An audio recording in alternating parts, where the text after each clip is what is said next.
Assalamualaikum warahmatullahi wabarakatuh. Salam dan bahagia. Perkenalkan, saya Mangesti Wahyujati Pamukti, NIM 2019-008199, kelas 3A05, Program Studi Manajemen Fakultas Ekonomi Universitas Sarjana Wiyata Tamasiswa Yogyakarta. Di video ini saya akan menyampaikan pendapat saya mengenai kebijakan ekspor lobster dan wacana pembelajaran tatap muka di tahun 2021. Pertama, mengenai kebijakan ekspor lobster. Aturan larangan ekspor benur dicabut melalui Peraturan Menteri KKP Nomor 12 Permen KP 2020 tentang pengelolaan lobster atau Panulirus SPP, Kepiting atau Skila SPP, dan Ranjungan atau Portunus SPP di wilayah negara Republik Indonesia. Tentu saja banyak pro dan kontra mengenai kebijakan ini.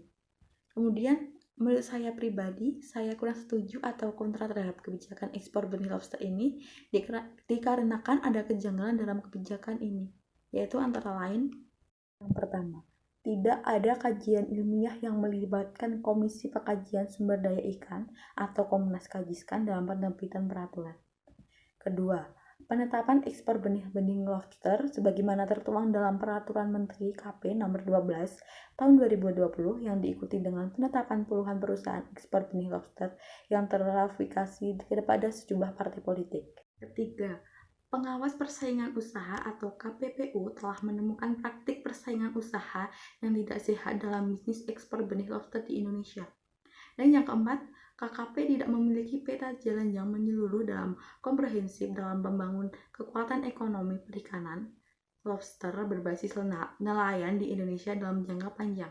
Selain 4 kejanggalan tersebut, alasan saya kontra dengan kebijakan ekspor benih lobster ini adalah dampak yang nantinya akan dirasakan oleh pembudidaya lobster dalam negeri, di antaranya adalah pembudidaya lobster lokal nantinya akan kesulitan dalam mendapatkan benih yang berkualitas baik karena sebagian besar benih kualitas terbaik akan diekspor ke luar negeri.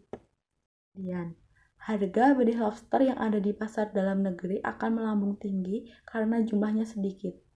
Selanjutnya, puncak dari kerugian terbesar yang akan dialami pembudidaya lobster, baik pengusaha yang melakukan pembesaran atau pembenihan lobster, adalah mereka akan gulung tikar.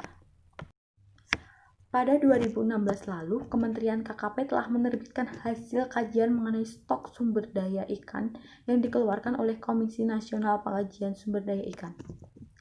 Dalam hasil kajian mengenai stok ikan tersebut disebutkan bahwa lobster dewasa dan benih yang tersebar di beberapa wilayah pengelolaan perikanan di Indonesia sebagian besar dalam keadaan fully exploited dan overexploited.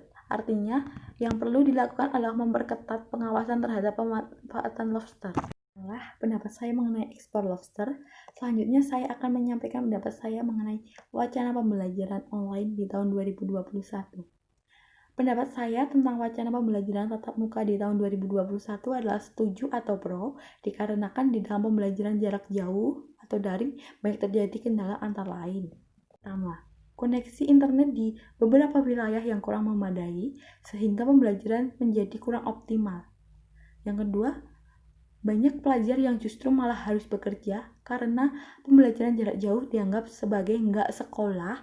Pelajar pun terpaksa bekerja untuk membantu keluarganya. Pelajar atau mahasiswa merasa jenuh dengan metode pembelajaran jarak jauh. Dan yang keempat, dalam pembelajaran jarak jauh lebih banyak tugas sehingga memicu stres. Itulah alasan saya mengapa setuju terhadap wacana bahwa pembelajaran tatap muka akan dimulai di tahun 2021.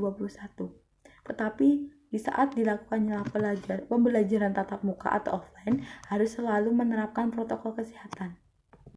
Demikianlah pendapat yang dapat saya sampaikan mengenai kebijakan ekspor benih lobster dan rencana pembelajaran tatap muka di tahun 2021.